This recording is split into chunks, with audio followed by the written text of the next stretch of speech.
Iran के supreme leader Ali Khamenei जरूर शहीद हो गए हैं, लेकिन दूसरी जो लीडरशिप है, दूसरी जो क़यादत है, वो अब एक तरह से उठकर खड़ी होगी और कहीं ना कहीं दुश्मन के सामने एक मजबूत जवाब दुश्मन को दिया जाएगा। और यही वजह आप देखिए कि पूरी प्लानिंग के साथ, पूरी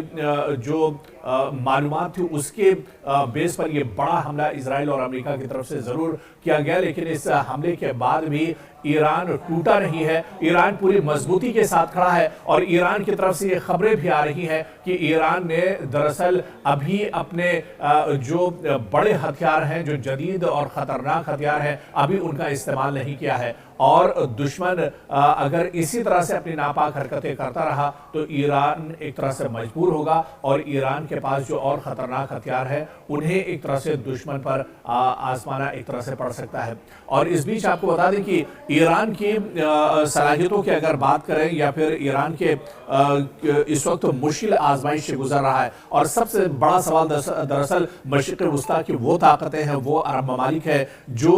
मशरिक़ वुस्ता में है, लेकिन वो इस वक्त ईरान के साथ एक तरह से नहीं खड़े हैं। और बड़ा सवाल ये उठता है क्या इस लड़ाई में ईरान एक तरह से तनहा हो गया है। हालांकि इस लड़ाई से पहले, इस कशीदगी और इस दबाव के बीच आप देखिए कि चीन और रूस लगातार ईरान के राब्ते में थे, लेकिन बड़ा सवाल यह है कि आयतुल्लाह अली खामनेई की शहादत के बाद क्या दुनिया की बड़ी ताकतें ईरान के साथ एक तरह से होंगी। मशरिक़ वुस्ता में अब सियासी सूरत हाल क्या कुछ होने जा रही है, मशरिक़ वुस्ता में अब सियासी जो तस्वीर होगी वो क्या कुछ उभर कर आएगी। क्या ईरान एक तरह से असलहा डाल देगा या फिर ईरान अब और मजबूती के साथ अपने supreme leader Ayatollah Ali Khamenei की शहादत का बदला लेने के लिए दुश्मन को मुंहतोड़ जवाब देगा। क्या जिस तरह से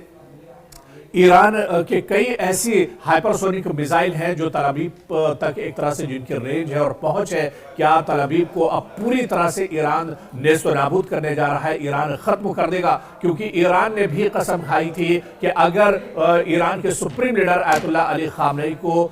थोड़ा सा भी नुकसान पहुंचता है या उनकी शहादत अगर होती है तो ईरान पूरी मजबूती के साथ दुनिया के खिलाफ,